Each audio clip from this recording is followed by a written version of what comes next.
long-term good of the economy, you need to help those businesses out. I think there's a debate to be had there. Gotcha. Yeah, that's something where you get a lot of, I hear Kevin O'Leary made this argument that screw the airlines, let the airlines go bankrupt, bail out the workers directly and not the airlines. Is that similar to what you're describing?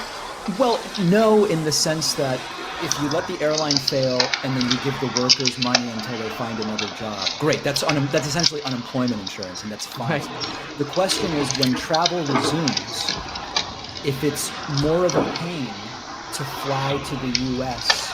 because American has gone out of business, for example, you're going to incentivize others to do business elsewhere rather than here. So it's fundamentally an infrastructure question, and airlines are part of infrastructure, the way the grid is, the way internet increasingly is.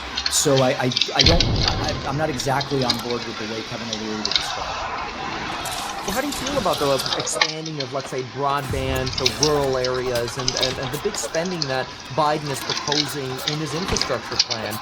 Is this really going to stimulate our economy, or is this really just fixing stuff that should have been fixed, and should the package be a lot smaller? Well, both of the things you mentioned are good. Spending that stimulates the economy is good. Fixing things that should be fixed is good. But the fact that they should have been fixed before isn't a good reason not to fix them now. So it's a bunch of different things.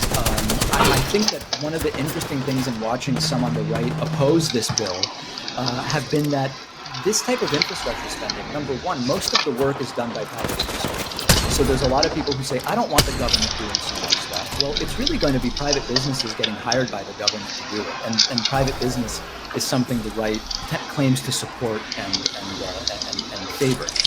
The other interesting thing is that from the standpoint of a business, infrastructure spending is cost externalization. And what I mean by that is, if you're a store, you depend on the roads being passable, you depend on streetlights working, you depend on infrastructure like electrical and plumbing and all these things to work. You're able to have customers easily be able to come and give you money thanks to the infrastructure spending of the government. So you would think that the right would love it. It's a way for businesses to reap profits thanks to someone else's infrastructure spending. Yeah, it completely makes sense. Now, the right argument, the Republican argument right now seems to be, well, let's do a $600 to $700 billion package. Let's do that. Let's do the infrastructure. But the Republicans are obviously heavily opposed to green and climate initiatives, energy efficiency standards.